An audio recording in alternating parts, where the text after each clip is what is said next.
بازار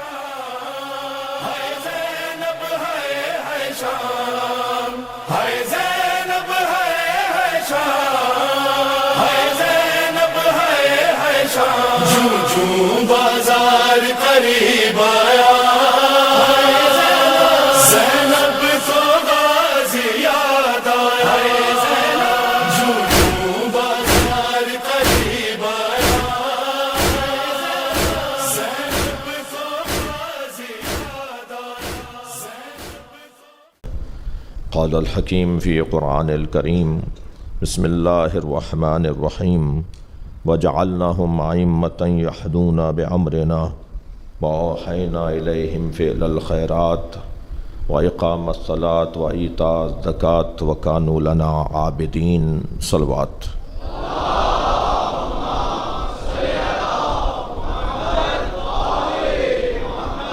اس سے بلند صلوات ہدیہ کریں.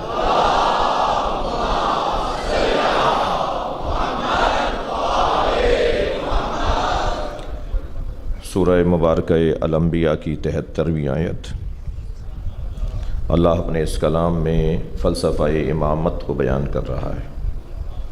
مقصد امامت، ہدف امامت، اللہ نے اماموں کو امام کیوں قرار دیا ہے.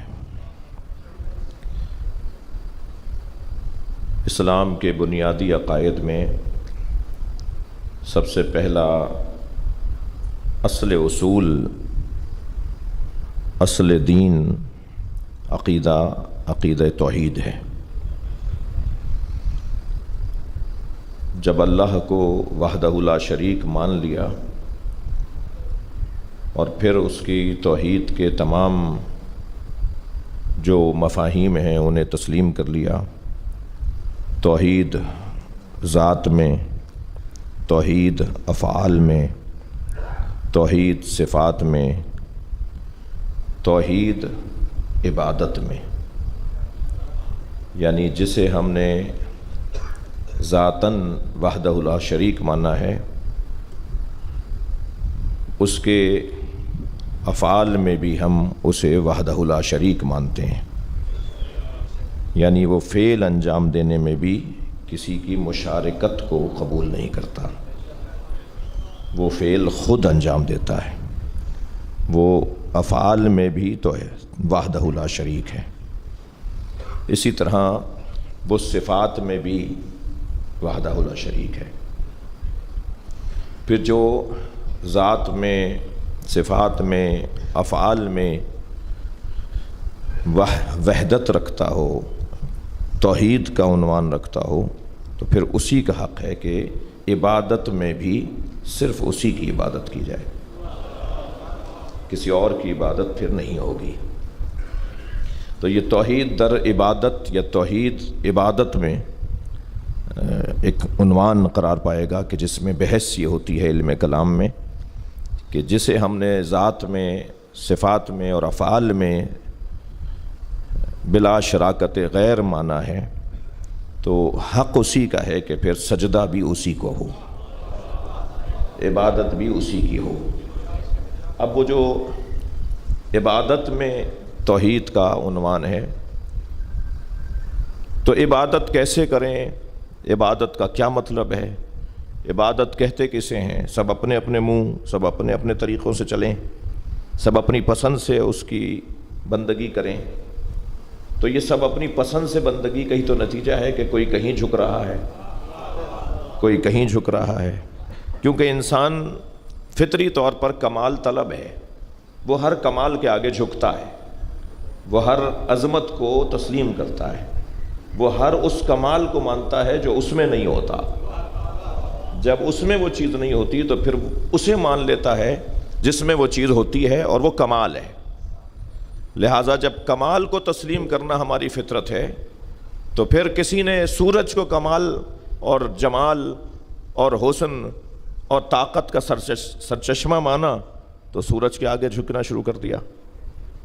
کسی نے درختوں کو رزق کا ذریعہ مانا، پودوں کو رزق کا ذریعہ مانا اور زندگی کا سبب جانا، تو انہوں نے درختوں کے آگے اپنا سر خم کرنا شروع کر دیا. کسی نے گردش لیل و نہار کو عنوان زندگی جانا تو انہوں نے گردش لیل و نہار کو اپنے لیے معبود مان لیا۔ کوئی سمجھنے لگا کہ یہ ستاروں کی جو گردش ہے اور ستاروں کے جو نظام ہے اسی سے سب کچھ چل رہا ہے، تو اس نے ستارے کو اپنا معبود مان لیا۔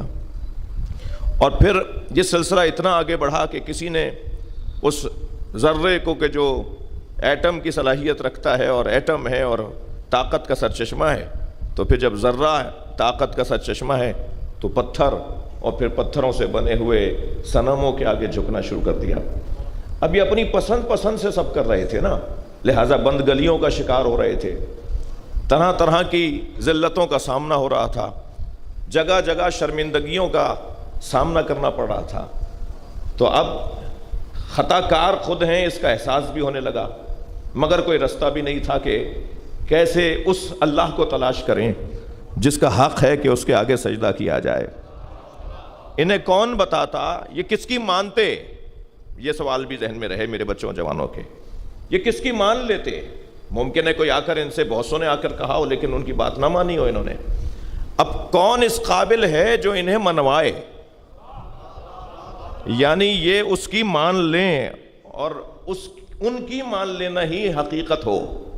تو پھر ایسا منظر نظر آیا کہ جب انہوں نے سورج کو الہ مانا تو سورج جس کے اشارے سے پلٹ کر آ جائے، جب انہوں نے چاند کو اللہ مانا تو چاند جس کے اشارے سے ٹکڑوں میں بدل جائے، جب انہوں نے ستارے کو الہ مانا تو ستارہ جن کی ڈیوڑی پر اتر کر آ جائے، عزیزان گرامی جب انہوں نے پتھروں کو الہ مانا تو کنکر ان کے ہاتھوں پہ آ کے کلمہ پڑھتے نظر آئے۔ صلوات پڑھیں ذرا محمد و آل محمد۔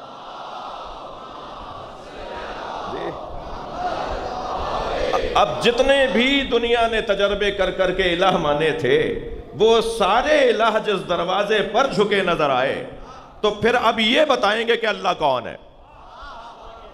بھائی یہ تو اس کیفیت میں آ چکے تھے کہ اگر یہ کہتے تھے کہ ہم اللہ ہیں تو ان کے کمالات جیسا تو کسی کے پاس کمال ہی نہیں تھا، لیکن انہوں نے ساری دنیا کی طاقتوں کو اپنے دروازے پر جھکا کر پھر اپنی پیشانی اللہ کے سامنے رکھ کر بتایا اللہ وہی ہے جس نے محمد اور علی کو بنایا۔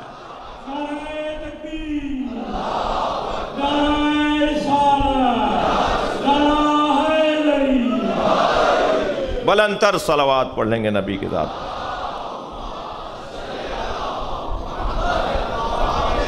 تھوڑی سی التماس کر سکتا ہوں آپ سے آگے آنے کے لیے، ایک صلوات پڑھتے ہوئے تھوڑا سا زحمت فرمائیں، جگہ زحمت فرمائیں، اور بلند صلوات کے ساتھ تھوڑا آگے آئیے۔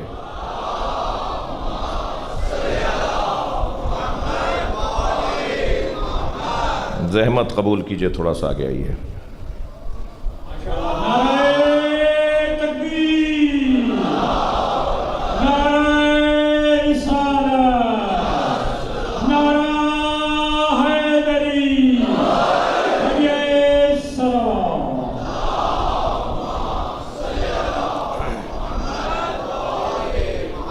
لہٰذا حق پھر انہی کا ہے کہ یہ بتائیں کہ اس کی عبادت کیسے کرنا ہے۔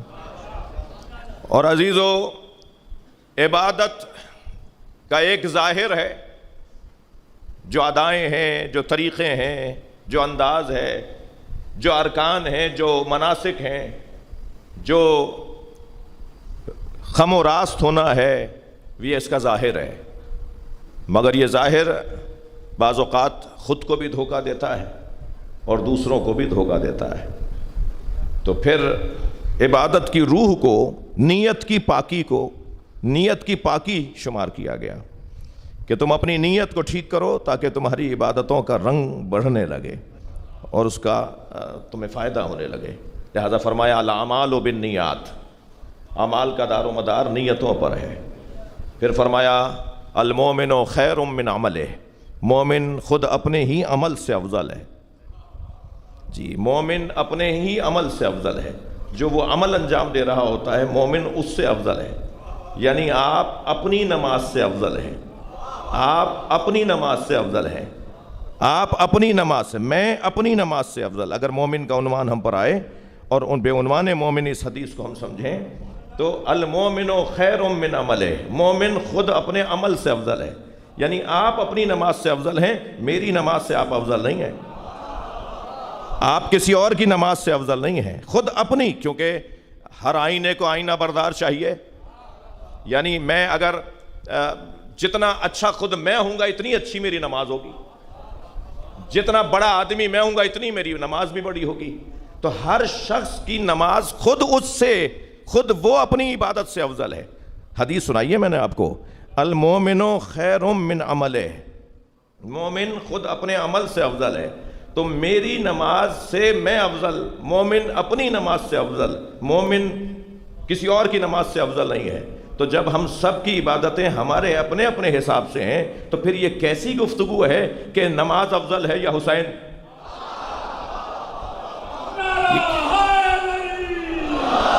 صلوات پڑھ لیں محمد و آل محمد پر.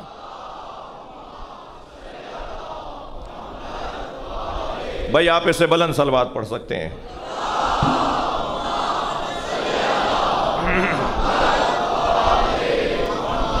تو عزیزو، اس عمل کو کیسے انجام دیں کہ جو عمل مطلوب الہی ہے، وہ جو مقصود پروردگار ہے، وہ عمل کیسے ادا ہو تو وہ عمل مقصود کہلائے. تو پھر یہاں ہمارے لیے نمونہ عمل قرار دیے. لقد کان لکم فی رسول اللہ اسوۃ حسنہ، تمہارے لیے رسول اللہ کی ذات نمونہ عمل ہے. انہیں دیکھتے رہو اور عبادتیں انجام دیتے رہو. جیسے یہ عبادت انجام دیں ایسے ہی عبادت انجام دیتے رہو، ان کے مطابق عبادت انجام دو. صلو کما رأیتمونی اصلی، نماز ایسے پڑھو جیسے مجھے پڑھتے ہوئے دیکھ رہے ہو. وما آتاکم الرسول فخذوہ وما نہاکم عنہ فانتہوا، میرا رسول جو دے، تھکے ہوئے تو نہیں آپ، میرا رسول جو دے وہ لے لو، میرا رسول جس سے روکے اس سے رک جاؤ. اب رسول جو دیں وہ لینا ہے، جس سے رسول روکیں اس سے باز رہنا ہے. کسی اور کو راضی نہیں کرنا، کسی اور کے مطابق زندگی نہیں گزارنی. جو رسول دے وہ لے لو، جس سے رسول روکے اس سے رک جاؤ. اب ایک لمبی لسٹ ہے کہ رسول نے کیا کیا دیا، اور ایک لمبی لسٹ ہے کہ رسول نے کس کس چیز سے روکا. جس چیز کو رسول نے ہمیں عطا کیا ہے اس کی لسٹ کی جو سربراہی ہے، ٹائٹل ہے، عنوان ہے، اسے ولایت علی کہتے ہیں. بلغ ما انزل الیک من ربک، اے میرے حبیب پہنچا دیجئے وہ پیغام جو ہم نے، آپ کے رب نے آپ پر اتارا ہے. یہ جیسے ہی یہ حکم ملا تو سرکار نے غدیر کے میدان میں مجمع لگایا. عزیزو یاد رکھیے، مجمع نبی نے ایک ہی دفعہ لگایا ہے اور اس کا عنوان ہے ولایت علی. پورے قرآن میں ایک ہی مرتبہ اللہ نے نبی کو حکم تبلیغ دیا ہے. بلغ کا صیغہ ایک ہی جگہ آیا ہے، تبلیغ فعل امر، بلغ پہنچا دیجئے ایک ہی جگہ آیا ہے. اور وہ جو ایک جگہ آیا ہے کہ پہنچا دیجئے جو تمہارے رب نے تم پہ نازل کیا، وہ ہے ولایت علی. فرمایا جو آگے چلے گئے انہیں واپس بلاؤ، تھکے ہوئے تو نہیں آپ، جو پیچھے رہ گئے ان کا انتظار کرو، جو آگے چلے گئے انہیں واپس بلاؤ. مجھے تو تعجب ہے، یہ کیسا مسلمان تھا جو نبی سے آگے چلا گیا. قرآن تو روک رہا ہے کہ نبی سے کوئی آگے نہ جائے. اور جو پیچھے رہ گئے انہیں ان کا انتظار کرو. پھر ایک صحابی محترم سے فرمایا کہ آواز دو، بلاؤ ان لوگوں کو جس پیغام کے لیے مجھے حکم دیا گیا ہے، میں وہ پیغام پہنچانا چاہتا ہوں. تو صحابی محترم نے پوچھا یا رسول اللہ کیا کہہ کر بلاؤں؟ فرمایا حیا علی خیر العمل، صلوات بر محمد و آل محمد پر.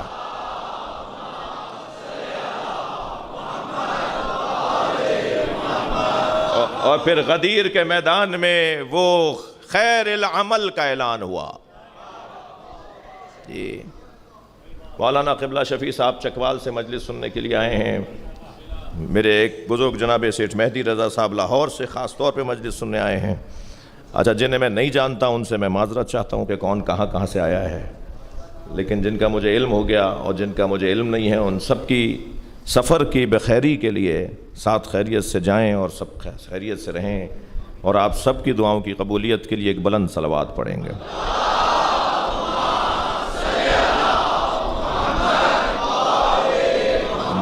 مولانا قبلہ تشریف فرمائے ہیں، یہ بھی نماز جنازہ کر پڑھاتے ہیں. ظاہر دنیا میں لوگ آئے ہیں تو جانا بھی ہے، اور ہم بھی نماز پڑھاتے ہیں جنازے کی. ہم چوتھی تکبیر میں اجتماعی طور پر ایک بیان دیتے ہیں. جی اللہم انا لا نعلم منہ الا خیرا، اللہ ہم اس کے بارے میں سوائے خیر کے کچھ نہیں جانتے۔ جنازہ کسی کا ہو، حج واجب تھا کر کے نہیں آیا جی، عبادتوں میں کمزور رہا، مگر سب مل کے 2000 لوگ ہوں، 1000 ہوں، 200 ہوں، 50 ہوں، سب مل کے کہتے ہیں کہ ہم اس مرنے والے کے بارے میں نہیں جانتے کچھ، بلکہ میں کہوں کہ ہم جاننا ہی نہیں چاہتے کچھ۔ وہ اس کا اور تیرا مسئلہ ہے، مگر جو ہم جانتے ہیں وہ یہ جانتے ہیں کہ یہ خیر پر تھا۔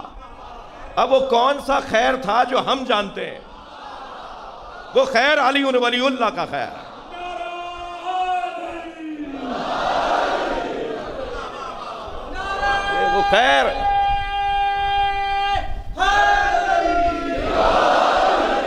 وہ خیر حب علی کا خیر ہے۔ لہذا تمام تر عبادات کا اور زندگی کا مرکز اور محور اللہ نے اس گھرانے کو قرار دے دیا۔ خبردار ان سے ہٹ کر ایک لمحے کی زندگی بھی نہ گزارنا، ورنہ تم کسی ایسی جگہ جا پہنچو گے کہ جہاں جانے کے علاوہ، جانے پر شرمندگی کے علاوہ کچھ اور نہیں ہے۔ جیسے ہی ان کو چھوڑو گے تو پھر کسی اور ہوا کے رخ پر آ جاؤ گے۔ انسان ہے بھائی، ہم نسیان سے بنا ہوا لفظ ہے انسان، ہماری ساخت میں بھولنا ہے، ہماری خلقت میں بھولنا پایا جاتا ہے، ہم بھولنے والے پیدا کیے گئے ہیں۔ ابھی بتا دیجئے ایک ہفتے پہلے ناشتے میں آپ نے کیا کھایا تھا؟ بتا دیجئے 10 دن پہلے آپ کس کس سے ملے تھے؟ ہم 2 دن پہلے کا نہیں بتا سکیں گے۔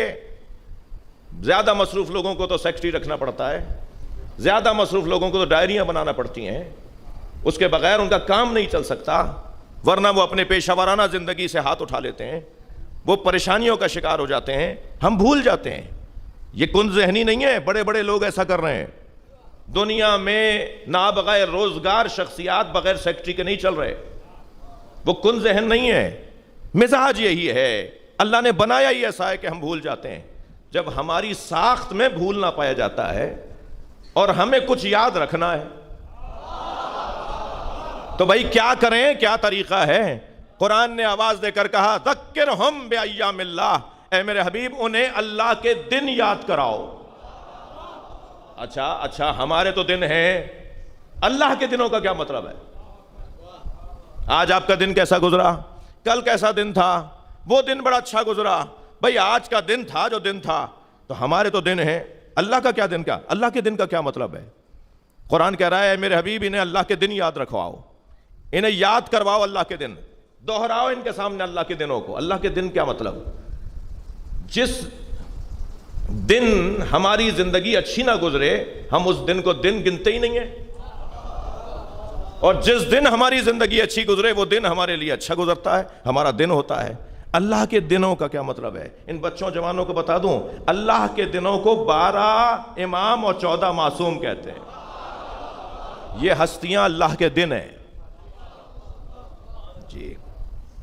جتنا ہم اس گھرانے کو یاد رکھیں گے گویا وہ اللہ کا دن ہوگا۔ جتنا میں مولا علی کو یاد رکھوں گا، تھک تو نہیں رہے میری باتوں سے؟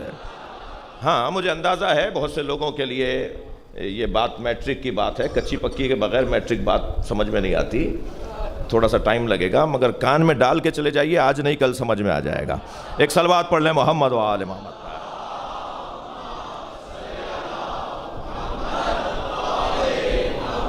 ذکر، قرآن پکار کے کہہ رہا ہے ذکر ان الذکر تنفع المؤمنین۔ اے میرے حبیب بار بار دہرائیے، بار بار دہرائیے، اس لیے کہ بار بار دہرانے سے مومنین کو فائدہ ہوتا ہے۔ اچھا اللہ بھی سب کا فائدہ چاہتا ہے، مگر جو فائدہ لینا چاہے اسے مومن کہا جاتا ہے۔ یہ قرآن مجید ھدی للناس ہے نا جی، پھر یہ کیا کہہ رہا ہے قرآن؟ ھدی للمتقین، دونوں آیتیں ہیں قرآن میں، ھدی للناس بھی ھدی للمتقین بھی۔ تو کیا مطلب ہے؟ تضاد ہے قرآن میں۔ قرآن انسانوں کی ہدایت کے لیے ہے یا متقین کی ہدایت کے لیے؟ دونوں آیتیں قرآن کی ہے نا، تو کیا تضاد ہے قرآن میں؟ تضاد نہیں ہے۔ آپ دسترخوان بچھا کر اپنے مہمانوں کے سامنے کھانے لگاتے ہیں اور پھر آپ فرماتے ہیں اپنے مہمانوں سے کہ یہ تناول فرمائیے اور یہ بھی دیکھیے کتنا اچھا بنا ہوا ہے، اور یہ تو بڑا خاص آپ کے لیے بنوایا ہے، اور وہ جو مہمان ہوتا ہے ان میں سے بعض ہوتے ہیں کہ نہیں میں یہ نہیں لے سکتا مجھے شوگر ہے، میں یہ نہیں لے سکتا مجھے مثلاً بلڈ پریشر میں رہائی ہو جائے گا، ایسا ہی ہے؟ تو کھانے کا قصور ہے یا بیمار یہ ہے؟ قرآن تو سب کے لیے آیا ہے، فائدہ متقی اٹھاتا ہے، اس سے جو استفادہ کرتا ہے وہ ہے متقی۔ اللہ فائدہ سب کا چاہتا ہے مگر فائدہ لیتے مومن ہیں۔ ذکر فإن الذکر تنفع المؤمنین، اے میرے حبیب بار بار دہرائیے، بار بار دہرانے سے مومنین کو فائدہ ہوتا ہے۔ اب بات روشن ہو گئی؟ توجہ چاہوں گا، ابراہیم علیہ السلام کا اسماعیل بچ جائے تو ساری امت عید منائے، اور نبی کا نواسا مار دیا جائے تو غم کیوں نہ منایا جائے؟ کسی نبی زادے کے بچنے پہ خوشی اور کسی نبی زادے کے قتل ہو جانے پہ غم کیسے نہ ہو؟ قاعدہ وہی رہے گا کہ اگر اس گھر کو خوشی ملی ہے تو خوشی مناؤ، اور اس گھر کو اگر غم ملا ہے تو غم مناؤ۔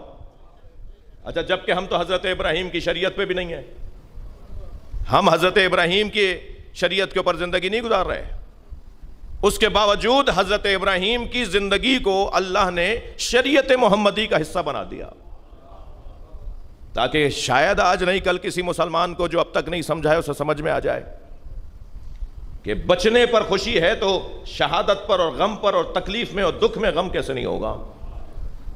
یہ جو قرآن کہہ رہا ہے کہ بار بار دہراؤ اور بار بار دہرانے سے مومنین کو فائدہ ہوگا، یہ کبھی اس پر اعتراض کیوں نہیں ہوا؟ اور کیوں ہو؟ غلط اعتراض ہے نا کہ ایک ہی اذان دن میں 5 مرتبہ، بھائی فجر میں جو جملے کہے تھے ظہر میں بدل دیتے، جو ظہر میں اذان میں جملے کہے وہ عصر میں بدل دیتے، مغرب میں بدل دیتے، وہی کلمات وہی جملے، تعداد بھی کم زیادہ نہ ہو۔ 4 مرتبہ اللہ اکبر ہے تو 4 مرتبہ ہی ہوگا، 3 مرتبہ کہنے سے اذان باطل۔ یعنی وہی بات تمہیں سال بھر بعد عزاداری سمجھ میں نہیں آتی تو ہمیں روزانہ کی اذان سمجھاؤ کہ روزانہ وہی نماز، روزانہ وہی اذان۔ کیوں؟ اس لیے کہ ہم بھولنے کے عادی ہیں۔ صلوات پڑھ لیں ذرا محمد و آل محمد۔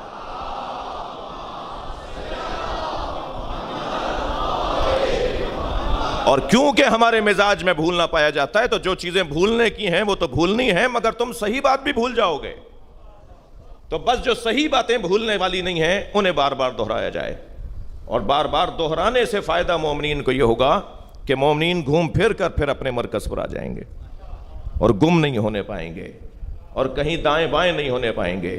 اللہ چاہتا یہ ہے کہ اس نمونہ عمل گھرانے کے ساتھ اپنا تعلق جوڑے رکھو۔ اچھا، ہم تو اس بحث میں پڑھنا ہی نہیں چاہتے کہ کسے ماننا چاہیے اور کسے نہیں ماننا چاہیے، ہم تو یہ کہہ رہے ہیں کہ جس میں کمال پایا جاتا ہے اسے ماننا فطرت ہے۔ جس کا شامہ سالم ہوگا نا، جسے خوشبو بدبو آتی ہوگی، اسے تو پتہ چلے گا کہ گلاب ہے،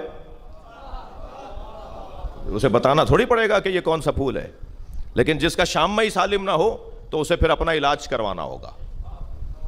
اور الحمدللہ کوئی بھی اس وقت دنیا میں نہیں ہے کہ جو خوبیوں کو نہ پہچانتا ہو، کمالات کو نہ جانتا ہو۔ اب یہ کمالات کا حامل گھرانہ جن کو قرآن اس آیہ کریمہ میں جو میں روزانہ آپ کے سامنے تلاوت کر رہا ہوں یوں ہمیں یاد کروا رہا ہے، وَجَعَلْنَهُمْ أَئِمَّةً يَهْدُونَ بِأَمْرِنَا، اور ہم نے انہیں امام قرار دیا ہے جو ہمارے امر کی ہدایت کرتے ہیں، جو جانتے ہوں کہ اللہ کیا کہہ رہا ہے، جن کا تعلق وہاں سے ہو۔ اب میں یہ اشارہ استعارتاً کر رہا ہوں ورنہ اللہ کے لیے اشارہ نہیں ہے۔ مولا علی نے روکا ہے کہ اللہ کو اشارے سے بات نہ کرو اللہ کے لیے، جی جن کا تعلق وہاں سے بھی ہو وہ جانتے ہوں گے نا کہ اللہ کیا چاہتا ہے۔ یعنی میرے اور آپ کے درمیان تو فاصلہ، ہمارے اور ان اللہ کے درمیان تو راویوں کا فاصلہ ہے، ہمیں اللہ کا پیغام پہنچانے والوں کا ایک فاصلہ ہے، لیکن جن کا ڈائریکٹ اللہ سے تعلق ہو وہی بتائیں گے نا کہ اللہ کیا چاہتا ہے، وہی اللہ کے امر کو پہنچائیں گے نا۔ وہ کہ جن کو اللہ اور ان کی ملاقات میں کوئی فاصلہ نہ ہو. بھائی دقت بڑھائیے گا. بڑا مقام ہے حضرت جبریل امی علیہ السلام کا، مگر ایک جگہ بھی مثال اگر مل گئی ہے نا تو ہمیں سمجھنے کے لیے کافی ہے کہ جب دیکھا سرکار نے کہ جبریل ہر جگہ تو ساتھ تھے، اب سدرۃ المنتہا پہ پہنچا ہوں تو جبریل کھڑے رہ گئے پیچھے. مڑ کر دیکھا، فرمایا جبریل آؤ آگے. کہا یا رسول اللہ ھذا موقفی الذی ودعنی اللہ، یہ میری جگہ ہے جو اللہ نے مقرر کی ہے، اگر ایک قدم بھی آگے بڑھوں گا تو جل جاؤں گا. تو جبریل رکے رہ گئے نا. ایک جملہ جوانوں کے لیے کہہ دوں، جو اپنی حدوں کو پہچانتا ہے نا پھر ہم اسے علیہ السلام بولتے ہیں.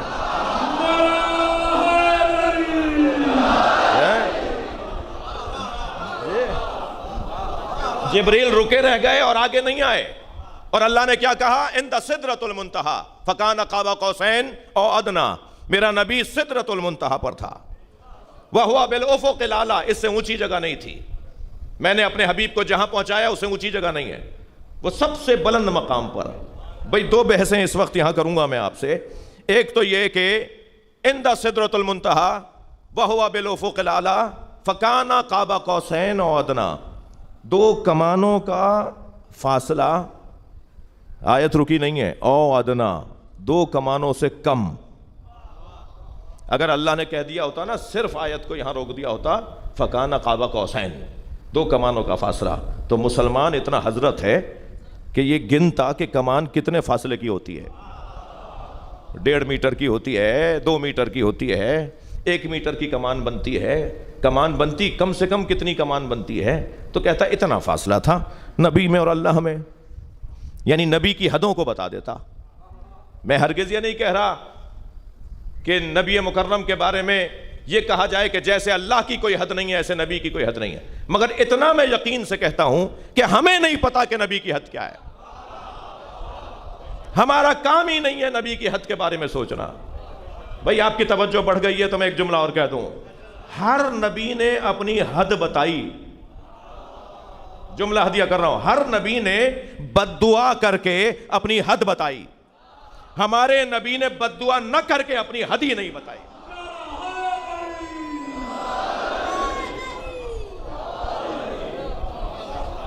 ہمیں نبی کی حد کا نہیں پتا، اور ہمیں حق بھی نہیں ہے کہ نبی کی حد کے بارے میں کوئی میٹر بنائے.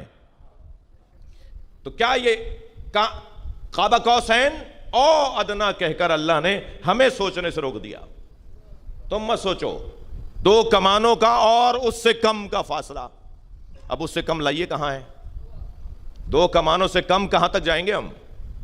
ہمارا کام ہی نہیں ہے کہ ہم بتائیں کہ سرکار کی کہاں پہنچے اور کیا. اتنا طے ہے کہ وہ جگہ وہ تھی کہ جہاں نبی کو معراج ہو رہی تھی. اچھا میں ان بچوں جوانوں سے ایک سوال کروں، گردن ہلاؤ. ایک سوال کروں آپ سے، یہ بتائیے معراج کہاں ہوئی؟ ممکن ہے کوئی آواز دے 7ویں آسمان کے بعد.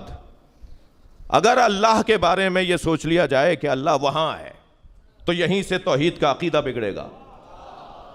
اللہ وہاں، اللہ یہاں، یہ لفظ اللہ کے لیے نہیں ہے. اللہ آیا، اللہ گیا، یہ اللہ کے لیے نہیں ہے. ذہاب اور ایاب اللہ کے لیے نہیں ہے. حتیٰ ائمہ اہل بیت نے تو ہمیں ایسی ستھری توحید دی ہے، ایسی سجی ہوئی توحید دی ہے کہ فرمایا خبردار ماہ رمضان کہا کرو، شہر و رمضان کہا کرو، صرف رمضان نہ کہا کرو. یہ 12 مہینوں میں ایک مہینے کا نام، خبردار محرم بول دو، سفر بول دو، شوال شعبان بول دو، مگر رمضان نہ بولو. جب بھی لفظ رمضان کہو تو اس کے ساتھ شہر و رمضان، ماہ رمضان، یعنی قید لگاؤ کہ میری مراد رمضان مہینہ ہے، اس لیے کہ رمضان اللہ کے ناموں میں سے ایک نام ہے. بھائی کوئی بڑھ کر کہہ دے مولا میری تو نیت مہینے کی تھی، میری نیت تو اللہ کی تھی نہیں. جی ہے نا ہمارے یہاں ماشاءاللہ سمجھدار لوگ جی جو یہ کہیں کہ جب میں تو جب کہہ رہا تھا رمضان تو میری مراد تو مہینہ تھا. تو معصوم کیسے روک رہے ہیں؟ اتنی بھی بے احتیاطی اہل بیت نہیں چاہتے. توجہ چاہوں گا عزیزو، توحید کے باب میں اور عقائد کے باب میں اہل بیت اتنی بھی بے احتیاطی ہم سے نہیں چاہتے کہ تم بولنے میں بھی بے احتیاط ہو جاؤ. بھائی میری نیت تو یہ نہیں تھی. اچھا نیت نہیں تھی، عمل کیا تھا؟ ظاہر کیا تھا اس کو بھی پابند کیا جا رہا ہے کہ خبردار اپنے ظاہر کو بھی اچھا رکھو، اپنے اظہار کو بھی منظم رکھو، اپنے اظہار میں بھی مضبوطی لے کر آؤ، آپ کی دقت کا میں ممنون ہوں۔ تو کہاں ہوئی تھی بھائی معراج؟ اگر کہیں گے جی فلاں جگہ پر معراج تو یہی توحید کے عقیدے سے بات باہر آ جائے گی۔ تو کہاں ہوئی تھی معراج؟ اللہ کے لیے۔ تھکے تو نہیں ہیں آپ؟ اب میں کیا کروں کہ میں اس سال جو خمسے کا عنوان ہے کچھ ایسا ہی لے بیٹھا جو خالصتاً علم کلام کی بحثیں ہیں اور مدرسے کی گفتگو ہے، مگر الحمدللہ ان مجلسوں کی برکت یہ ہے کہ ہمارا چھوٹا بچہ بھی کہیں اور کے بڑے سے زیادہ سمجھدار ہے۔ جی سنگین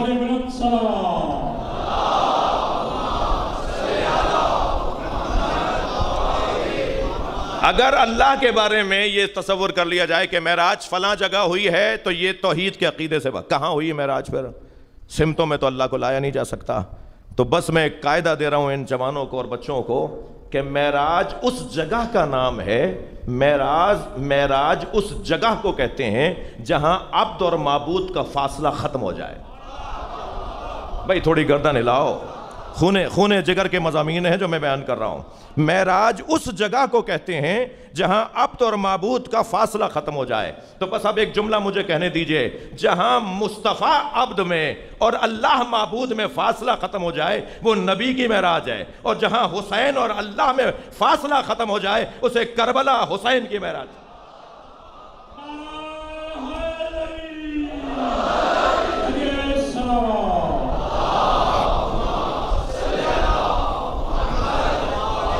اور بلند صلوات نبی اور آل نبی۔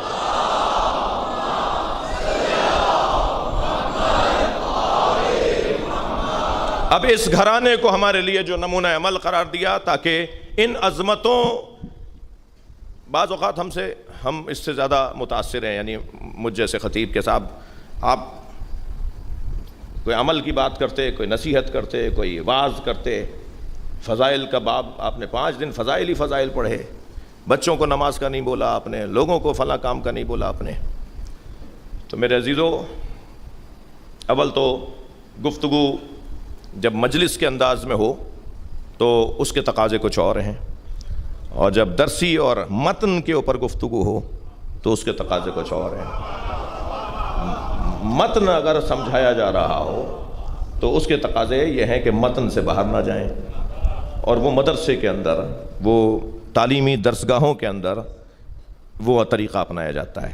لیکن جہاں مجلس ہے، جہاں اس چھوٹے سے بچے سے لے کے جو بہرحال ابا کی گود میں بیٹھا کچھ نہ کچھ تفریح کر رہا ہے، کھیل رہا ہے، کیونکہ اس کا تقاضا یہی ہے، اس کی زندگی کا تقاضا یہی ہے۔ اسے کچھ نہیں سمجھ میں آئے گا، اتنا ضرور سمجھ میں آئے گا، اس حلیے والے ہمارے عالم ہوتے ہیں،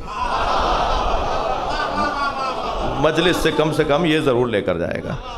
تو اب یہ چھوٹا سا بچہ جنہیں لانے کا ہمیں حکم ہے کہ مجلسوں میں انہیں اپنے ساتھ لایا کرو، اور وہ بزرگ بھی، اور وہ پروفیسر صاحب بھی، اور وہ پی ایچ ڈی ڈاکٹر صاحب بھی، اور وہ عالم دین صاحب بھی، وہ جو اس انداز کی جب گفتگو ہوگی تو پھر اس میں موضوعاتی کشکول بیان ہوگا، یعنی موضوع کے مطابق کشکول۔ یہ ایک جملہ میں نے کہہ دیا، شاید یہ بعد میں کوئی کلپ بنے اور ہمارے خطباء و ذاکرین کو بھی ایک پیغام چلا جائے۔ موضوعاتی کشکول، جب سامعین کشکول کے انداز کے ہیں، بھائی صلوات پڑھ لیں محمد و آل محمد۔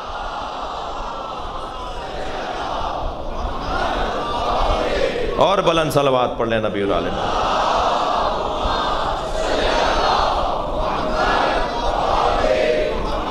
تو وہ ہم سے کہا جاتا ہے کبھی کبھی ہم پر تنقید ہوتی ہے، اور تنقید کرنے والا اگر تنقید کرے پھر بھی قبول ہے، لیکن بے ادبی بھی ہو رہی ہوتی ہے، بدتمیزیاں بھی ہو رہی ہوتی ہیں۔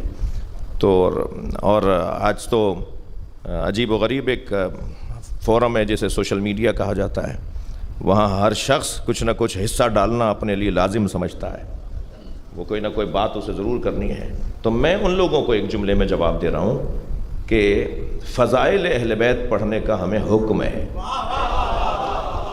اور جس کی خاطر گردنیں کٹی ہیں، جس کی خاطر زبانیں کھچی ہیں، جس کی خاطر زندہ درگور کیا گیا ہے، جس کی وجہ سے دیواروں میں چنا گیا ہے، جس کی وجہ سے خون بہا کر اس سے گارا بنا کر عمارتیں بنائی گئی ہیں، تم اسی کو چھوڑنے کے لیے ہمیں دعوت دے رہے ہو؟ کیا کر رہے ہو؟ کیوں کر رہے ہو ایسا؟ پھر یہ تو تمہارے لیے ایک شاید کسی کو اسی سے اصلاح ہو جائے، اور دوسری بات یہ کہ اصل مقصد یہ ہے کہ اس گھرانے سے تعلق مضبوط ہو جائے، اور جب اس گھرانے سے تعلق مضبوط ہو جائے گا تو خود بخود اللہ سے تعلق مضبوط ہو جائے گا، اور اس گھرانے سے تعلق اس وقت مضبوط ہوگا جب ان کی عظمتوں کو بیان کیا جائے گا، ان کے مناقب کو بیان کیا جائے گا۔ کہہ کر آپ نے ذاکرین سے، مجھے معاف کیجئے گا میں نے آپ نے کہہ دیا، کہہ کر ذاکرین سے خیبر و خندق چھڑوا دیا۔ اب کہیں سننے کو ملتا ہے کوئی ذاکر، کوئی خطیب، کوئی عالم دین خندق کے اوپر پوری تقریر کر رہا ہو، کوئی خیبر کے اوپر خمسہ پڑھ رہا ہو، جی کوئی مولا علی کی شجاعت کے اوپر۔ میں کہتا ہوں ہر زمانے میں چاہے کچھ مدت بعد صحیح، کچھ مضامین کو دہرانے کی ضرورت ہے، اور ان میں سے ایک مضمون شجاعت علی ہے، اس لیے کہ مولا علی کی شجاعت کا جب قصہ سنایا جائے گا تو کیسے ممکن ہے سننے والا بزدل رہ جائے؟ صلوات پڑھ لیں محمد و آل محمد پر۔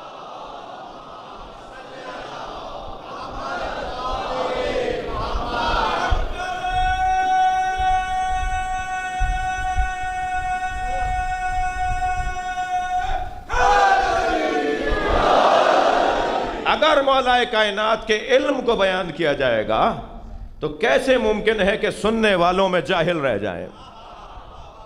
بھائی جب میں 2 گھنٹے تک گلاب بیچنے والے کے دکے پر بیٹھوں تو 4 گھنٹے تک میرے اندر سے گلاب کی خوشبو آتی ہے۔ جو 80 سال سے حسین حسین کر رہا ہو، جو صدیوں سے علی علی کر رہا ہو، اس کے اندر اہل بیت کے کردار کی خوشبو کیسے نہیں آئے گی؟ انتہائی ضروری ہے، ہماری ضرورت ہے، ہماری مجبوری ہے، ہماری ضرورت ہے کہ اس گھرانے کے کمالات کو بیان کیا جائے۔ کیا کہہ رہا ہے اللہ اس گھرانے کی عظمت میں؟ وَأَوْحَيْنَا إِلَيْهِمْ فِعْلَ الْخَيْرَاتِ، کیا کام ہے؟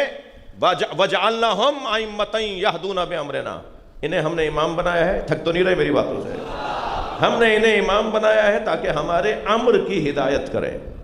تو امر کی ہدایت کون کرے گا؟ جو امر کو جانتا ہوگا، جو امر کو جانتا ہو اسی کو تو عالم کہتے ہیں۔ جو جانتا ہی نہ ہو کہ اللہ کیا چاہتا ہے، تو جو اللہ چاہتا کیا ہے اسے جان لے، اس کا حق نہیں ہے کہ پھر اسی کے دروازے پہ مجمع لگے۔ امام اعظم ابو حنیفہ کے سامنے آ کر کسی نے کہا کہ صاحب آپ تو کہتے ہیں ان فلان ان فلان ان فلان ان رسول اللہ، فلاں نے فلاں سے سنا اور فلاں نے فلاں سے سنا اور فلاں نے فلاں سے سنا اور اس نے رسول اللہ سے سنا۔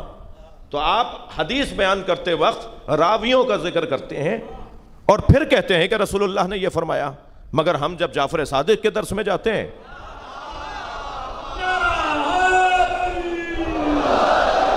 تو وہ تو یہ کہتے ہیں قال رسول اللہ، رسول اللہ نے یہ فرمایا۔ تو وہ بھی تو آپ کے زمانے کے ہیں، آپ بھی ان کے زمانے کے ہیں، آپ راویوں کا ذکر کر کے حدیث، وہ تو کہتے ہیں رسول اللہ، جیسے رسول اللہ سے خود سنا انہوں نے۔ تو امام اعظم ابو حنیفہ ناراض ہو گئے، فرمانے لگے خبردار جعفر ابن محمد کے بارے میں آئندہ ایسا سوچنا بھی نہیں۔ تمہیں اس پر اعتراض ہو رہا ہے کہ وہ ڈائریکٹ کیسے کہہ دیتے ہیں کہ رسول اللہ نے فرمایا؟ وہ ہیں جنہیں حق ہے کہ ڈائریکٹ کہہ دیں کہ اللہ نے یہ کہا۔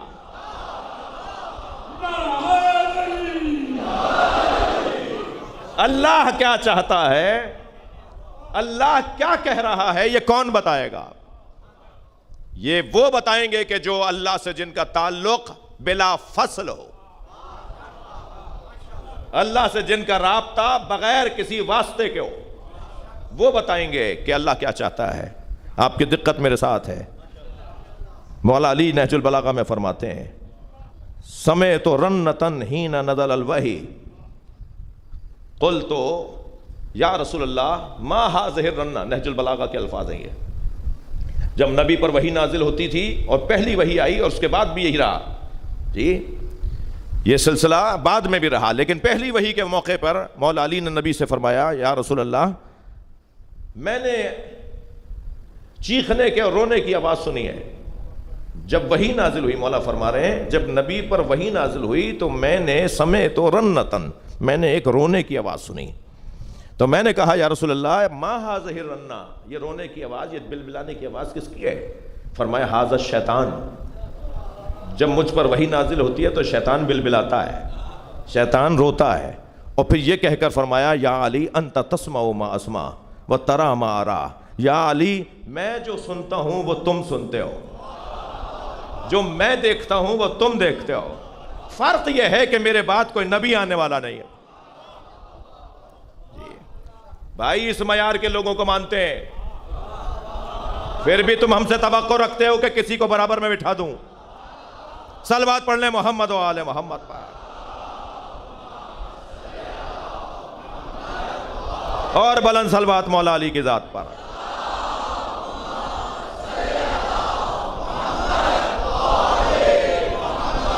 بات آگے بڑھے، یہدون بامرنا، جن کا کام یہ ہے کہ وہ اللہ کے امر کی ہدایت کرتے ہیں۔ وہ اوحینا الیہم فعل الخیرات، اور اللہ ان پر وحی نازل کرتا ہے نیک کاموں کی، ان کا کام بھی وحی کے مطابق، ان کا قول بھی وحی کے مطابق ہے، مگر وہ وحی قرآنی صرف نبی پر نازل ہوئی۔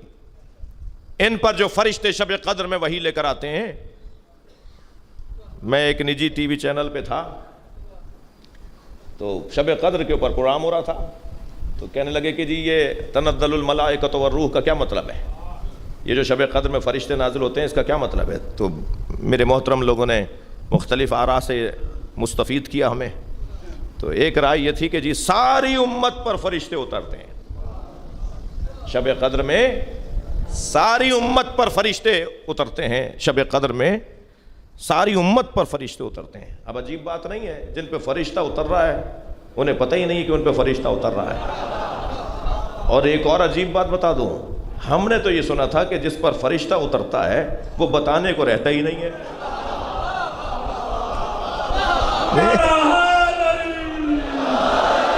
بھائی ہم پر اگر فرشتہ اترتا ہے تو ہمیں تو پتہ ہو کہ فرشتہ ہم پر اتر رہا ہے، اور پھر وہ کیا کرنے کے لیے آتا ہے، کیوں اترتے ہیں فرشتے شب قدر کے اندر؟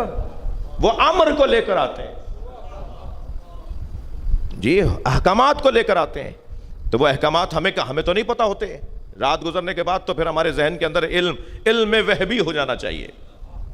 جی جو نبی اور علی کے علم وہبی کے قائل نہیں ہے نا، وہ اپنے لیے علم وہبی کے قائل ہو جاتے ہیں۔ تو بھائی ہمارے ذہن میں تو پھر معلومات کا ایک بڑا ذخیرہ ہو جانا چاہیے تھا، ہم تو اٹھتے کے ساتھ ہی بتاتے کہ یہ ہوگا اور وہ ہوگا اور ایسے ہے اور ویسے ہے، ہمیں تو کچھ نہیں پتا، کوئی فرق ہی نہیں ہوتا۔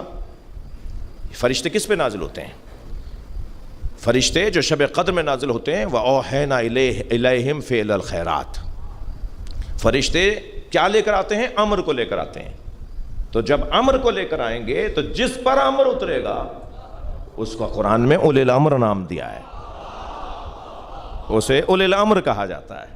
وہ جو اللہ کے امر کو، یہدون بامرنا، جو اللہ کے امر کو قبول کرتے ہیں، اور پھر ان کے ذریعے سے اللہ کا امر پورے معاشرے کے اندر، پورے سماج میں، پورے مخلوق میں تقسیم ہو جاتا ہے، جسے واسطہ فیض بھی کہا جاتا ہے، جسے وسیلہ بھی کہا جاتا ہے، جسے ذریعہ کرامات بھی کہا جاتا ہے۔ لہٰذا یہ گھرانہ اوحینا الیہم فعل الخیرات، نیک کاموں کی وحی، یہ بتا دیتے ہیں کہ کل کیا ہونے والا ہے، آئندہ کیا ہونے والا ہے۔ جب میرے مولا یہ منظر بتاتے تھے نا تو کچھ لوگ تو جانتے تھے کہ علی کیا ہے، یہ علی کا مقام کیا ہے، کچھ لوگ الجھ کے کہتے تھے کہ کیا آپ کو علم غیب حاصل ہے۔ جب خاص طور پر میرے مولا نے ایک سواری پر بیٹھتے ہوئے ارادہ کیا کہ ایک جنگ میں جائیں، تو ایک شخص دوڑتا ہوا آیا، کہنے لگا یہ جنگ آپ کے لیے کامیاب جنگ نہیں رہے گی، آپ کا ستارہ گردش میں ہے، آپ نہ جائیں۔ اس کا کہنا یہ تھا کہ آپ جنگ نہیں جیت پائیں گے۔ تو مولا علی سے کوئی اس لہجے میں بات کرے تو پہلے تو ایسے لوگوں کو اپنا چہرہ آئینے میں دیکھنا چاہیے۔ تو مولا بیٹھتے بیٹھتے اتر آئے، حضرت نے فرمایا کہ تو ستاروں کو جانتا ہے؟ کہنے لگا ستارہ شناسی میرا کام ہے۔ حضرت نے فرمایا اچھا تو پھر بتا وہ ستارہ کون سا ہے جو اپنی جگہ سے حرکت کرتا ہے تو بلیوں پہ فلاں کیفیت طاری ہوتی ہے۔ خاموش ہو گیا، اس کے لیے نئی بات تھی۔ پھر حضرت نے فرمایا اچھا چل یہ بتا دے وہ کون سا ستارہ ہے جب اپنی جگہ سے حرکت کرتا ہے تو اونٹ پر فلاں کیفیت طاری ہوتی ہے۔ جواب ہی نہیں تھا اس کے پاس۔ تو حضرت جس سواری پہ بیٹھے تھے وہ گھوڑی تھی اور پیٹ سے بھی تھی، تو حضرت نے فرمایا کہ اچھا چل یہ بتا دے، تو آسمان کی باتیں کر رہا تھا، بتا میری گھوڑی کے سم کے نیچے کیا ہے؟ میری گھوڑی نے جہاں سم رکھا ہوا ہے اس کے نیچے کچھ آ گیا ہے، کیا ہے اس کے نیچے؟ تو خاموش. حضرت نے اس کے شکم پہ ہاتھ پھیرتے ہوئے فرمایا اس میں نر ہے یا مادہ؟ تو خاموش. حضرت نے فرمایا تو سامنے کی بات نہیں بتا پا رہا اور باتیں آسمان کی کر رہا ہے. سن، میں جس جنگ پر جا رہا ہوں اس سے کامیاب جنگ میں نے لڑی ہی نہیں ہے. میں جانے سے پہلے بتاتا ہوں کہ میرے 10 نہیں مریں گے، ان کے 10 نہیں بچیں گے. میں ابھی جنگ میں جانے سے پہلے بتا دیتا ہوں میرے 10 شہید نہیں ہوں گے، اور ان کے اتنے مریں گے اور ان میں سے صرف 9 بچیں گے.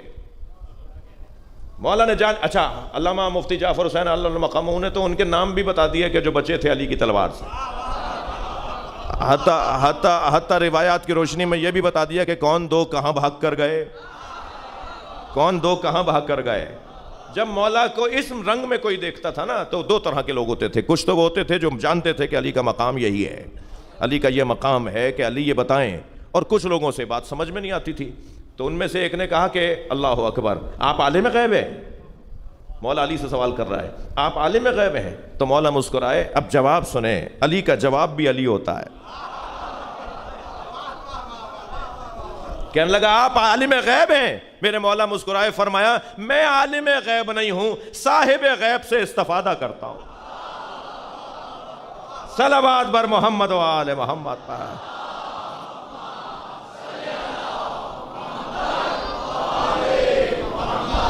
حق ہے پھر اس گھرانے کا کہ ان کے نام پر مجمع لگے، ان کے مریدوں میں اضافے پر اضافہ ہو. جناب علامہ منتظر عباس صاحب نے اور ان کے رفقا نے جب یہ امام بارگاہ بنایا تھا تو بہت بڑا بنایا تھا. اب یہ چھوٹا پڑ رہا ہے. امام بارگاہ چھوٹا نہیں ہوا ہے، مولا کے چاہنے والوں میں اضافہ ہو گیا ہے. اور یہ قصہ اور بڑھے گا، یہ قصہ اور مفصل ہوتا چلا جائے گا. بس مجھ خطیب اور ہم ذاکرین کی ذمہ داری ہے کہ بات پیار سے کریں، لہجہ اپنا میٹھا رکھیں، سمجھانے کی اور بات منتقل کرنے کی نیت ہو. کسی کو چڑھانا، کسی کو تکلیف دینا مطلب نہیں ہے. ہمارا کام کیا یہ کم کام ہے کہ اگر ہمارے کسی ایک جملے سے کوئی اہل بیت کی طرف راغب ہو جائے تو اس سے بڑھ کر اور کیا کوئی کام ہو سکتا ہے. نیت کی سچائی، من کی پاکی، خلوص اور قربتاً اللہ اپنے کام کو انجام دینے سے ہمارے کاموں میں برکت آتی ہے. عزیزو، اس دروازے کے فضائل نے، اس گھرانے کے فضائل نے جیسے اپنی طرف راغب کیا ہے، ایسے ہی اس گھرانے کے مصائب نے بھی اپنی طرف راغب کیا. اس کمال کے لوگ، اتنے کمال کے لوگ، ایسے کمال کے لوگ پیاسے رہ گئے. اس کمال کے لوگ، اس درجے اور فضیلت اور عظمتوں والے لوگ، ان کے سروں کو کاٹ کے نیزے پہ اٹھا لیا. اجرکم اللہ، اللہ آپ کو کسی غم میں نہ رلائے سوائے غم اہل بیت میں ہمیں رونے رلانے والوں میں قرار دے. آمادہ ہو رہے ہیں آپ مجلس کا یہ دورانیہ. ایک تعداد بہرحال اس غرض سے بھی مجلس میں آتی ہے کہ فضائل کے بعد جب مصائب ہوں گے تو میں رو لوں گا، اس لیے کہ پریشانیوں نے گھیرا ہوا ہے. اور امام رضا کا فرمان ہے، جب غم دنیا تمہیں گھیر لے، جب مشکلات تمہاری بڑھنے لگیں تو فب کے لیل حسین، میرے جد حسین پہ رو لینا. غم دنیا سے ہار نہ ماننا، پریشانیوں کے آگے ہمت نہ ہارنا، ڈھونڈنا کہ کہاں حسین کی مجلس ہو رہی ہے. عزادارو، سفر کے ابتدائی ایام ہیں، قافلہ شام پہنچ گیا ہے. اللہ آپ کو کوئی غم نہ دے. 11 محرم کو جو قافلہ کربلا سے چلا تھا، اس بی بی پہ سلام جسے بے کجاوا اونٹ پر بٹھایا گیا، اس بی بی پہ سلام جس نے ساری بیویوں کو خود اونٹ پر سوار کروایا، مگر جب اس کے بیٹھنے کا مرحلہ آیا تو کوئی نہ تھا جو زینب کو سوار کرواتا۔ اس وقت میں بی بی نے نہر کی طرف رخ کیا، فرات کی طرف رخ کیا اور ایک مرثیہ پڑھا۔ اللہ آپ کو شام لے جائے، جب آپ جناب زینب کی زیارت کریں نا تو زیارت نامہ ضرور پڑھیے گا۔ اس زیارت نامے میں یہ جملہ لکھا ہوا ہے، سلام ہو اس بی بی پر جو 11 محرم کو جب بے کجاوا اونٹ پر بٹھائی جا رہی تھی تو نہر کی طرف رخ کر کے ایک جوان کو پکار رہی تھی، کہاں ہے میرا عباس جس نے مجھے مدینے میں سوار کیا تھا؟ عباس اٹھو، اب تمہاری بہن کربلا میں سوار ہو۔ میں رونے والوں سے اتنا سوال کروں کہ کس مشقت کے بعد جناب زینب اونٹ پر بیٹھی ہوں گی؟ جب اونٹ بڑھا ہے نا تھوڑا سا آگے تو دور سے دیکھا کہ زین العابدین بابا کے لاشے پر آئے اور بابا کے لاشے پہ کھڑے بیٹے کا حال بدل رہا ہے، چہرے کا رنگ تبدیل ہو رہا ہے، اور جناب زینب کو اندازہ ہوا کہ کچھ ہی لمحوں میں زین العابدین زمین پر گرے گا اور اس کی رحلت ہو جائے گی۔ تو بی بی نے اونٹ بٹھانے کا انتظار نہیں کیا۔ اجرکم اللہ، اجرکم اللہ، اپنی آوازوں کو آزاد کریں گے۔ جن کے مذہب میں رونا جائز ہے وہ تکلف کر کے نہ رویا کریں۔ کہ ایک مرتبہ جناب زینب نے اونٹ بٹھانے کا انتظار نہیں کیا، کھڑے اونٹ سے خود کو گرا دیا، اور جب بی بی گری ہیں تو امام سجاد نے بابا کا لاشا چھوڑ دیا، آگے بڑھ کر پھوپھی کو سہارا دیا اور ایک سوال کیا، پھوپھی اماں یہ کیا ہوا؟ تو فرمایا پہلے تم بتاؤ تمہارا کیا حال ہے؟ تو فرمایا 2 قدم آگے آئیے اور بابا کا لاشا دیکھیے، پھر مجھے حق دیجئے کہ میرا کیا حال ہے۔ اللہ کسی بہن کو بھائی کا ایسا لاشا نہ دکھائے۔ اجرکم اللہ، اجرکم اللہ، اجرکم اللہ۔ حق ہے بلند آواز سے گریہ کرنا کہ جب آئیں جناب امام حسین کے لاشے پر تو سخت جملہ ہے جو میں کہنے جا رہا ہوں، امام حسین کی پسلیاں کمر سے نکل رہی تھیں۔ جناب زینب سے بھائی کا لاشا پہچانا نہیں گیا۔ ایک مرتبہ لاشے کو دیکھ دیکھ کر فرمایا انت اخی زینب، تم ہی زینب کے بھائی حسین ہو۔ اور پھر ایک مرتبہ لاشے کے گر چکر کاٹنا شروع کیے، کبھی پائنتی آ جاتی ہیں، کبھی سرہانے آ جاتی ہیں۔ امام سجاد نے پوچھا پھوپھی اماں کیا دیکھ رہی ہیں؟ فرمانے لگی سالم جگہ ڈھونڈ رہی ہوں جہاں بوسہ دے سکوں۔ جناب زینب کو سالم جگہ نظر نہیں آئی تو کٹی ہوئی گردن کا بوسہ دیا، اور پھر ایک مرثیہ پڑھا ہے، درد بھرا مرثیہ پڑھا ہے، اور مرثیہ بھی پڑھا ہے مدینے کی طرف رخ کر کر، صلی علیکہ یا رسول اللہ ملیک السماء، اے اللہ کے رسول آپ پر آسمان کے فرشتے سلام کرتے ہیں۔ ھذا حسین، یہ آپ کا حسین ہے جسے آپ زبان چساتے تھے، جسے آپ دوش پر بٹھاتے تھے، جسے آپ سینے پہ سلاتے تھے، جس کے بغیر آپ کا دن نہیں گزرتا تھا۔ ھذا حسین، یہ ہے آپ کا حسین، مرمل بالدماء، جسے خاک اور خون میں غلطان کر دیا۔ اس کے بعد کا جملہ چند مہینے پہلے، شاید 1-2 سال پہلے کی بات ہے، کچھ مدت پہلے کی بات ہے، اندرون سندھ میں ایک جگہ مجلس پڑھ کر، کثیر مجمع تھا، بڑا مجمع تھا، مجلس پڑھ کے میں نکلا، بہت محبت کرنے والے ملنا چاہ رہے تھے۔ ایک مرتبہ مجھے کسی چاہنے والے کا ہی ایک دھکا سا لگا، میرے سر سے امامہ کھل کے گر کے کھل گیا، تو بانی نے وہ اٹھا کر کپڑا مجھے دیا اور مجھ سے معافی مانگنے لگا کہ آپ کو برا تو نہیں لگا؟ اس وقت مجھے بہت رونا آیا۔ ہماری نسلیں قربان، ہماری دنیا آخرت ہماری حسین کے نام، ہماری حیثیت کیا ہے؟ ہم ہیں کون؟ حسین کا امامہ اتار کر لے گئے۔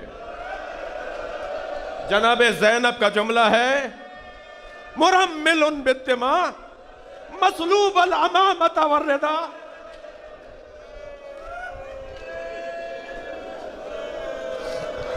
نانا یہ آپ کے حسین کا امامہ اتار کر لے گئے، نانا یہ آپ کے حسین کی ابا اتار کر لے گئے.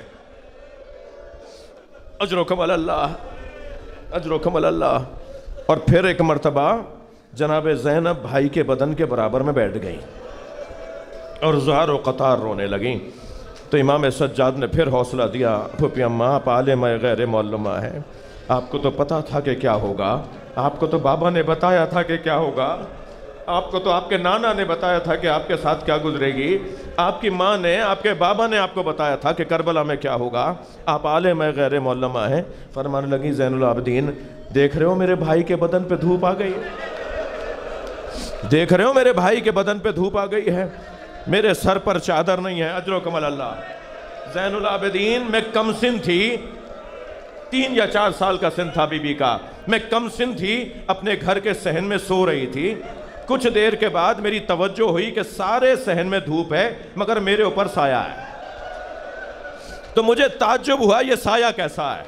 تو میں نے پہلو بدل کے دیکھا تو یہی بھائی تھا جو چادر پکڑے کھڑا تھا کہ کہیں میری بہن پہ دھوپ نہ آ جائے. اب بتاؤ زینب کہاں جائے.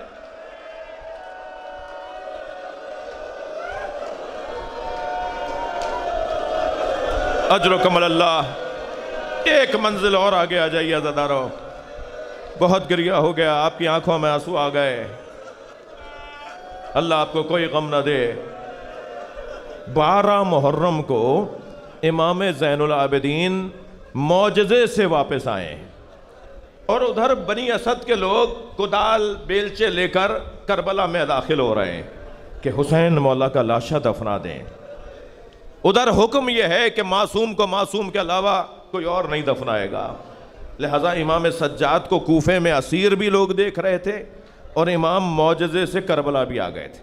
یعنی وہاں والے امام کو وہیں دیکھ رہے تھے مگر امام کربلا میں تھے. اور جب امام کا گھوڑا آتے ہوئے دیکھا تو دور ہٹنے لگے اور ایک دوسرے سے کہنے لگے کوئی حکومت کا کارندہ نہ ہو، کہیں مخبری نہ ہو جائے، جاؤ جا کے چھپتے ہیں، جب یہ چلا جائے گا پھر چلیں گے. تو دور سے آواز آئی میں علی زین العابدین، میں اپنے بابا کو دفنانے آیا ہوں، مجھے تمہاری مدد کی ضرورت ہے. ایک مدد تو یہ کہ تم قبریں بناؤ گے، ایک مدد یہ بھی تو ہے کہ وہ روایت بنے گی، وہ راوی بنیں گے اور تاریخ میں لکھا جائے گا کہ قبر کو کس نے امام حسین کو دفنایا. یہ مدد ہے نا، یہ راویوں کی مدد ہے. تو ایک مرتبہ امام نے ان سے فرمایا ایک بڑی قبر بناؤ، بڑی قبر نبش کرو، ایک قبر کھودو.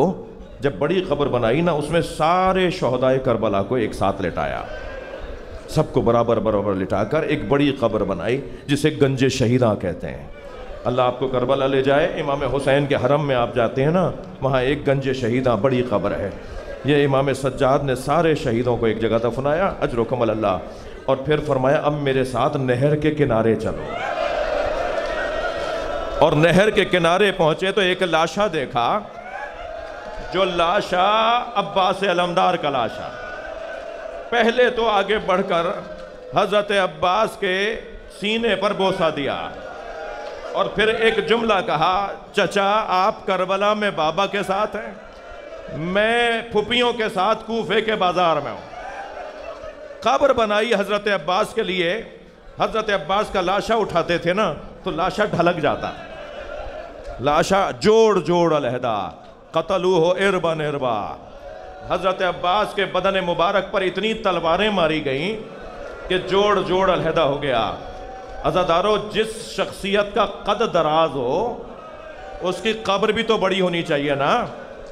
مگر کیا کریں، کیا مظلومیت ہے، جتنی بڑی قبر جناب سکینہ کی ہے اتنی ہی بڑی قبر جناب عباس کی ہے. چٹائی میں لپیٹ کر لاشا دفنایا. اجرکم اللہ. تھکے نہیں، مجھے 2 منزلیں اور آگے آنی ہے. حضرت عباس کو قبر کے حوالے کیا، پھر فرمایا اب میرے ساتھ دوبارہ میدان میں چلو. اور وہاں پہنچے کہ جہاں امام حسین کا لاشا ہے، اور فرمایا اب 2 قبریں بناؤ، ایک سرہانے ایک پائنتی. پائنتی کی طرف حضرت علی اکبر کو لٹایا اور لٹاتے ہوئے ایک جملہ کہا، بھیا تمہیں بابا کا جوار مبارک ہو. اور سرہانے کی طرف امام حسین کو لٹایا اور قبر بند کرتے ہوئے انگشت شہادت سے لکھا، ھذا قبر الحسین ھذا قبر الحسین الذی قتلوا عطشانا، یہ اس حسین کی قبر ہے جسے پیاسا مارا۔ مجلس ختم ہو گئی، میرا خطاب مکمل ہو گیا، بس ایک جملہ سن لیجئے۔ میرے مولا سجاد نے سارے شہیدوں کو دفنا دیا۔ یہ بیان جو ابھی میں نے مصائب پڑھے، یہی خطاب کربلا میں حرم امام حسین میں ایک عالم دین نے جب کیا، مقتل پڑھا، تو مجلس کے بعد روتا ہوا ایک عزادار ان کے قریب آ گیا اور کہنے لگا حضور یہ بھی تو بتائیے علی اصغر کو کہاں دفنایا؟ انہوں نے کہا میرے علم میں نہیں ہے کہ علی اصغر کو کہاں دفنایا۔ رات کو بستر خواب پر گئے، عالم رویا میں امام حسین نظر آئے، فرمایا ہمارے رونے والوں کو بتاؤ علی اصغر میرے سینے پہ سو رہا۔ زین العابدین نے بچہ میرے سینے پہ لٹایا۔ الا لعنت اللہ علی القاتلین۔